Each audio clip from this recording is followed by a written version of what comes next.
Hello students, so this is chapter कुटिया में Raj Bhavan. Question answer, one more question answer.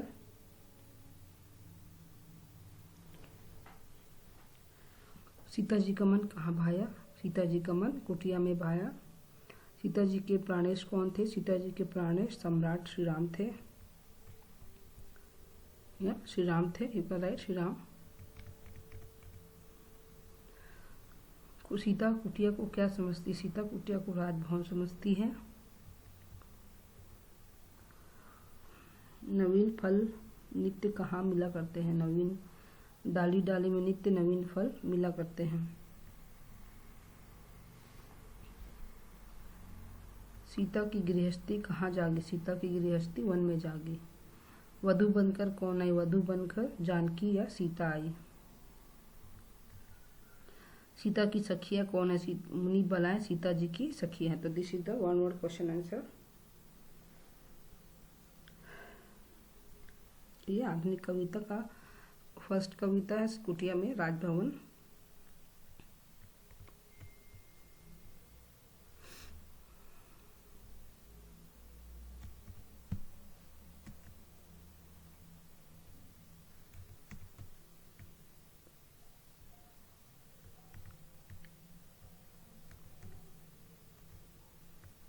So extra question no need. If you want you can write.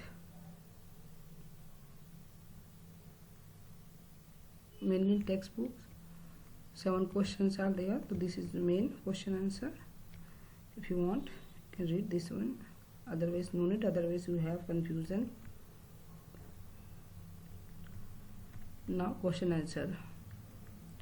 Sita ji अपनी कुटिया को कैसे परिश्रम करती थी? सीता जी जब वनवास जाने के लिए राजभवन छोड़कर श्री राम और लक्ष्मण सहित वन में कुटिया बसाती है, वहाँ उसका काम करने से कोई दासी नहीं होती. वह स्वयं पसीना बहाकर सारे गृह कार्य या घर के काम जैसे खाना बनाना या भोजन बनाना, कुटिया की सफाई, पानी लाना आदि करती है, जिससे उसका आत्मस्थैर्य बढ़ता है और दूसरों पर निर्भर होने की आदत छूट जाती है. कुटिया में आकर उसे घर और परिवार के महत्व का पता चलता है. So any 3 line you can write. This question answer is long. It will come for 3 marks.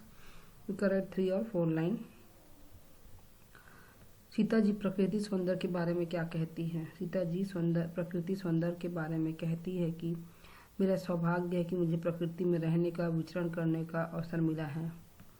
यहाँ की हरियाली, शुद्ध हवा, पशु पक्षियों का कलरव, लता पुष्प आदि मन को प्रसन्नचित करने वाली प्रकृति की शोभा, यह प्रकृति का माया लोक किसी राजभवन से कम नहीं. सीता जी कुटिया में कैसे सुखी हैं? सीता जी को कुटिया ही राजभवन की तरह लग रही है, क्योंकि उनके प्राणेश उनके साथ है. देवर लक्ष्मण भी सचिव भी प्रहरी बने हुए हैं. इसके अलावा प्राकृतिक सौंदर्य ने उनको मोह लिया है. सीता जी स्वावलंबी बनी है. प्रकृति में कण कण को सीता जी ने राजभवन के सुख व भोग के रूप में अपना लिया है.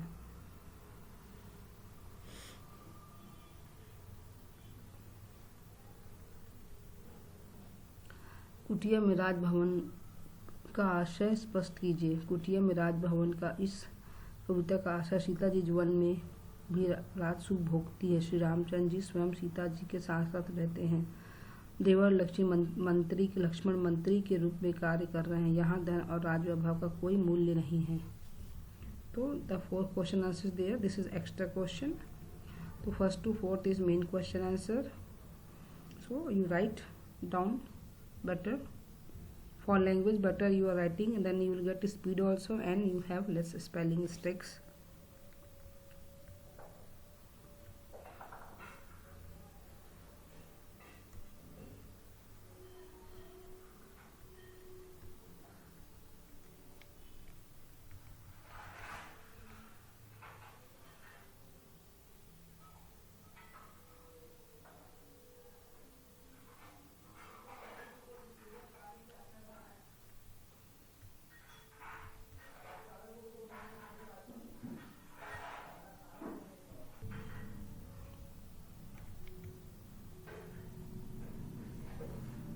So this is chapter Madhua. Total 4 chapter I given notes. बड़े घर की बेटी, कुटिया में राजभवन, कबीरदास और मधुआ. This 4 chapter will come for exam and grammar, including grammar part for 50 marks.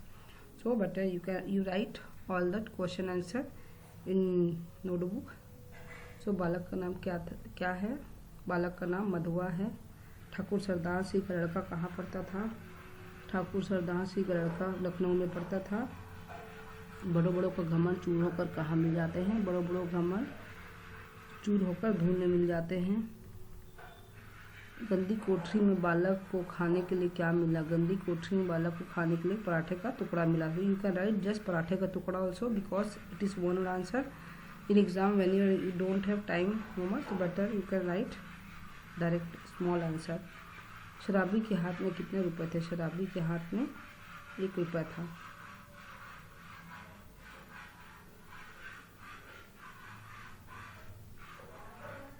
Sita ji ने सीली जगह पर सोते हुए बालक ने क्या ओढ़ लिया? सीली जगह में सोते हुए बालक ने शराबी का पुराना बड़ा कोट ओढ़ लिया. बालक की आंखें किसकी सौगंध खा रही थी? बालक की आंखें दृढ़ निश्चय की सौगंध खा रही है. तो total 7 question, 1 word answer is there. That extra question no need.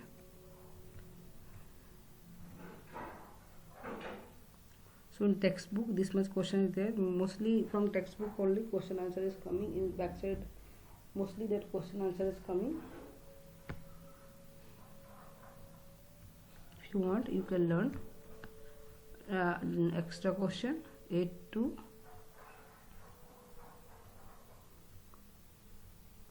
15 is the extra question. 1 to 7 is from textbook that question. Now question answer. निम्नलिखित प्रश्नों के उत्तर लिखिए.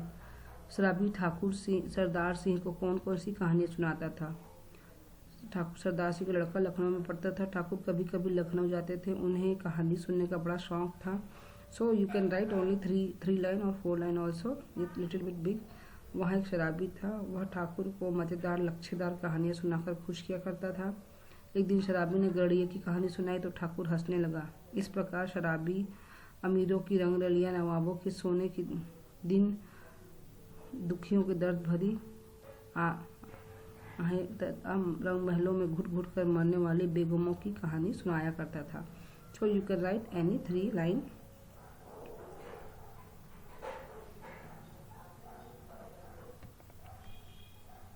शराबी को बच्चा कहाँ मिला? वह उसे अपने साथ क्यों लाया? शराबी से बात करते हुए ठाकुर साहब जब थक गए तो उन्होंने 1 रुपया देकर शराबी को जाने का आदेश दिया. साथ ही लल्लू जमादार को भेज देने के लिए भी कहा. जमादार लल्लू को खोजते हुए शराबी फाटक के बगल वाली कोठरी के पास पहुंचा तो एक बच्चा मार खाकर रोते हुए मिला. लल्लू उसे बुरी तरह डांट रहा था. शराबी उस बच्चे को साथ ले आया और रोने के कारण पूछा. लड़के ने रोते रोते कहा, मैं आज दिन भर कुछ नहीं खाया. यह सुनकर शराबी को बालक पर दया आ गई. उसे वह अपनी गंदी कोठरी में रखा और पराठे का टुकड़ा खिलाने के लिए साथ ले आया. So you can write from here. You can write here. Okay you can write here. From here to here also you can right.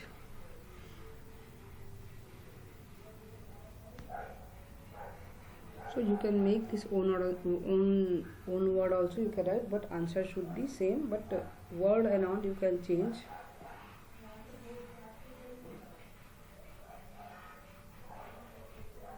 Now third question. शराबी 1 रुपये से क्या खरीदना चाहता था? बाद में क्या खरीद लिया? शराबी मधुआ को अपने घर में शरण देता है. उसके हाथ में पराठे का टुकड़ा देकर बालक का पेट भरने के लिए कुछ खरीदने दुकान पहुंचता है. वह 1 रुपये से 12 आने की एक देसी अद्धा और 2 आने की चाय, 2 आने की पकौड़ी, आलू मटर,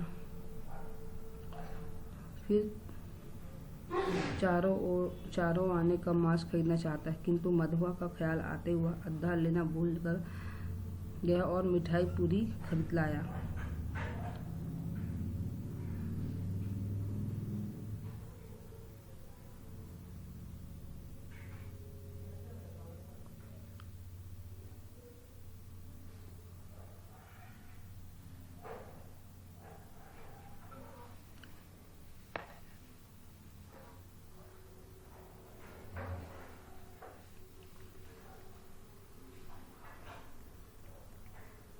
शराबी के जीवन में मधुआ के आने के बाद क्या परिवर्तन आया। मधुआ के मिलने से पहले शराबी का जीवन दिशाहीन तथा अस्त व्यस्त था। वह ठाकुर को कहानी सुनाकर मिले हुए पैसों से शराब पीता। जीवन में मधुआ आने के बाद शराबी ने शराब पीना छोड़ दिया। उसे जिम्मेदारी का एहसास हुआ। पारिवारिक बंधन का अर्थ समझ में आया। शराबी मधुआ के आने से इतना संवेदनशील हो गया कि मधुआ को पालने के लिए कुछ न कुछ काम करना चाहा तथा हमेशा मधुआ को साथ रखने का निर्णय लिया। मधुआ पात्र का चरित्र चित्रण कीजिए। मधुआ एक गरीब बच्चा था। देखने में सुंदर तथा गोरे बदन वाला था। वह ठाकुर सरदार सिंह के यहाँ काम करता था। दिन भर कुंवर साहब का ओवरकोट लिए साथ घूमता। रात को 9 बजे तक काम करता। रोटी मांगने पर जमादार लल्लू से मार खाता। इस निर्धन बालक को पाकर शराबी का दिल पिघल जाता है। उसे वह अपने पास ले जाकर भरपेट खाना खिलाता है और शान धरने की कर्म से दोनों मिलकर कुछ कमाने लगे। इसी प्रकार जीवन बिताने लगे। So total I given in this class 2 chapter, कुटिया में Raj Bhavan and Madhua. So that कुटिया में राजभवन भावार्थ I will send you by WhatsApp. Scanned copy I will send you. So you can write down all these notes. So you can make your own 3-4 line answer also you can write. It's not necessary you have to write all this same word to word. You can choose easy word also, but story should be same.